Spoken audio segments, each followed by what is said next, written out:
Hello and welcome to Overdrive. This is Rohit Paradkar. Today let's talk about the big boy 650s, the Kawasaki Z650, the Z650 RS, the Triumph Trident 660 and the Honda CB650R. These are diverse on their engine configurations. They fit a wide bracket of price as well. So we've been testing them, evaluating them, riding them around to give you a comparative review so that you can make a more informed buying decision. So let's get on with it.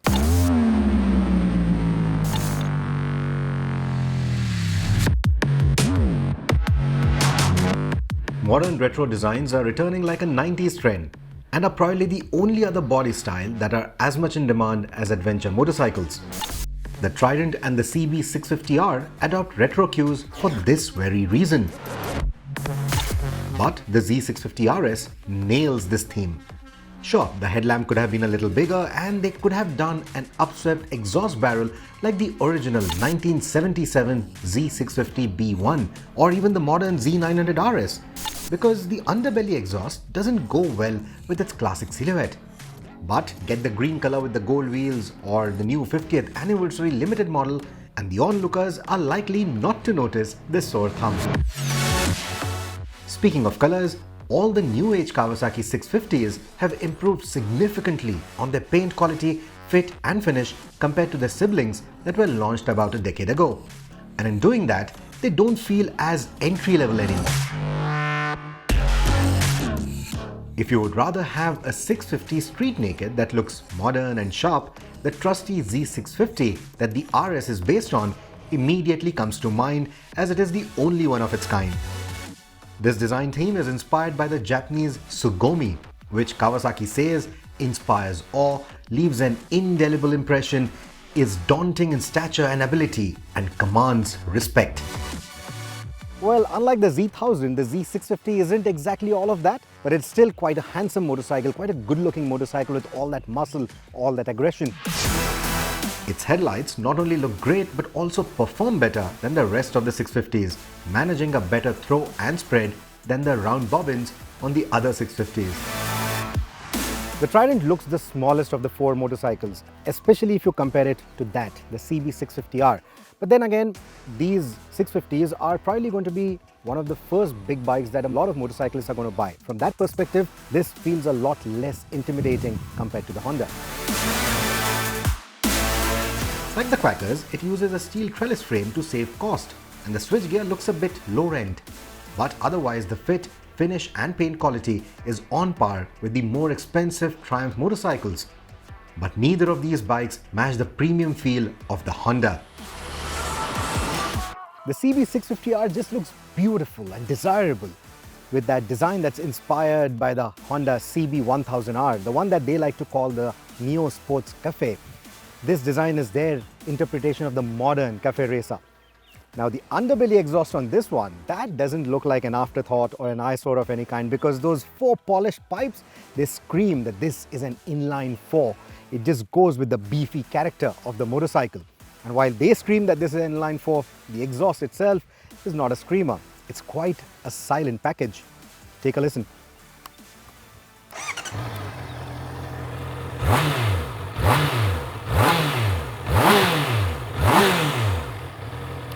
The quintessential big bike sound.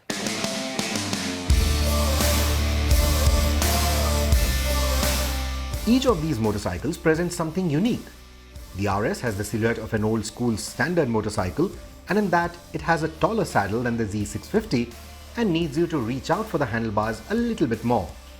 The Z on the other hand is aggressive and sporty, and while braking or cornering, it inspires a lot more confidence. The Trident is friendly with its small size and narrow seat and fits a wide variety of riders too.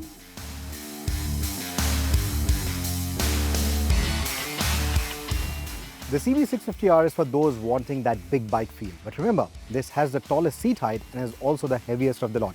So returning riders, experienced riders, they'll not find the weight worrisome, but newbies to big bikes might just think of this to be quite bulky when maneuvering through traffic. Now, since we are on the topic of the seats, the saddle is actually quite comfortable despite what it may look like. It is one of the most comfortable saddles of these four motorcycles. But if pillion comfort is more important to you, the pillion seat is nice and wide on all the four bikes, but in terms of comfort, it is the Z650 RS which has the best pillion comfort.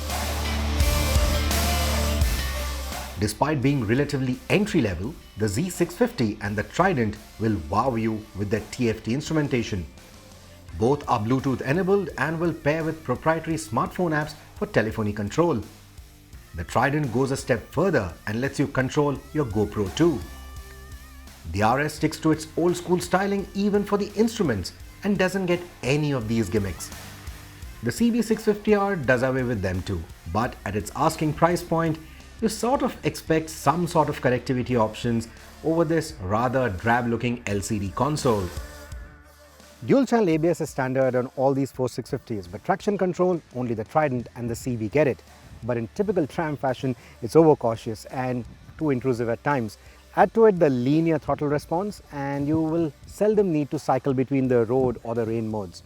But then again, these riding modes are an added safety net. It's a peace of mind for a rider who is new to big bikes. So for that reason, the Trident scores the maximum points on features and safety. This is a diverse bunch of 650s. The Kawasaki's get a torquey paddle twin engine, the Triumph has a sweet sounding triple, and the Honda has a peaky inline 4. The strong low-end poke gives the Kawasaki's excellent tractability in the city, and overtakes at highway speeds come quite quickly too. The engine also has a lovely grunt to it past the 4000 RPM mark, and while you won't exploit that often in the city, it adds a layer of enthusiasm to the ride. To put things into perspective, this engine revs more freely than Royal Enfield 650 Twin, has better throttle response and also feels way more powerful. The starter on the Trident may feel a bit clunky, but on the move, the refinement of the engine is almost on par with a Honda. That's a big deal. That's a Honda, a 4-cylinder Honda. But that said, the gruff note that you have on the Honda's engine between about 5 to 9000 RPM is actually by design. And that's because they wanted to add more character, also lose that boring feel that we associated with the CBR 650F, an engine or a motorcycle where this motorcycle finds its origins. Like the others, the CB will happily trot at 50 km an hour in 6th gear as well. But overtakes don't come as easily and often need a downshift if you're ambling around in town in higher gears.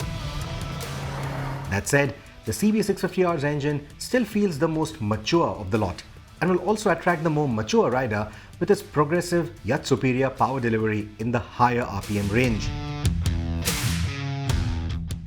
The Trident is quick and also feels quicker than everything else on its own though. But if you were to ride all these bikes back to back, then compared to the peaky performance of the CB or the low-end grunt of the Kawasaki's, this may feel a bit dull to some riders. That said, if you are the kind of rider who loves to keep the engine on the boil all the time, you're going to have a ball of a time because this one obliges with some beautiful handling characteristics, almost hooligan-like handling characteristics, if you're able to extract every bit of performance from that engine. If laid-back riding is what you prefer over mashing the throttle in lower gears, the Z650 RS is the bike for you. The slow revving nature of this engine suits the RS a lot more than the Z650. And you will love how it chugs along as you head out for coffee, work or errands. It sips the least amount of fuel too. The CB may feel bulky in traffic, but on highways or winding roads like these, it feels the most stable, the most planted. The suspension, of course, plays a big role in that. It is not only superior in terms of its spec, but also in terms of its performance. Out on the bad roads, it is actually quite supple for a sporty naked like this.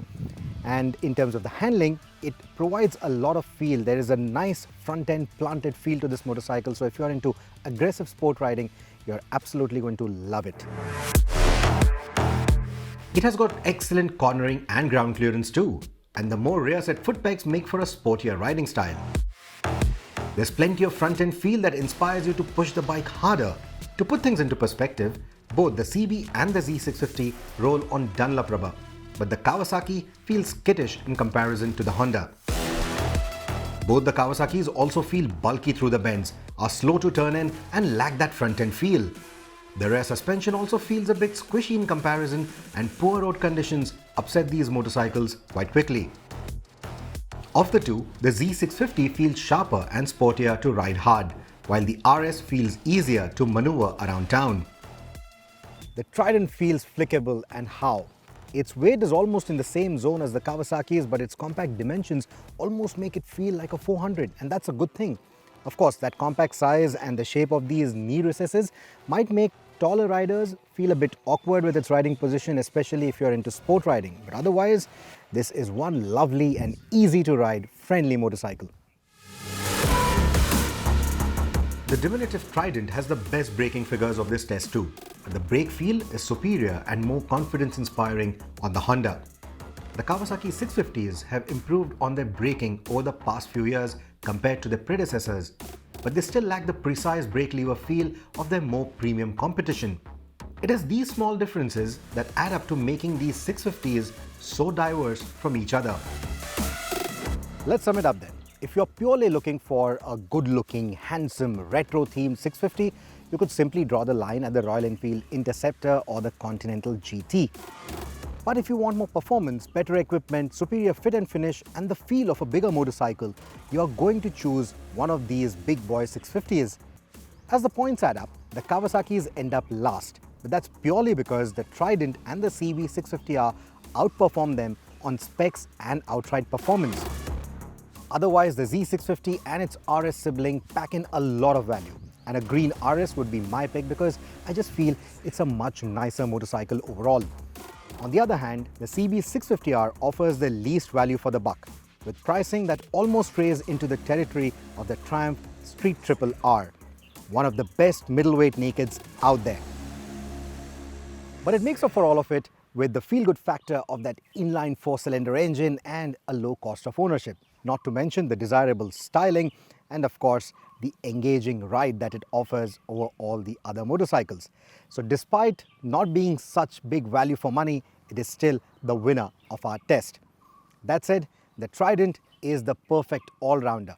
It surpasses the Honda on service intervals, it matches it on refinement, and it's a lot friendlier to ride in terms of its democratic appeal for a wider audience. So from that perspective, this still remains the best buy, while the CB650R is the best 650 that you could buy for your money.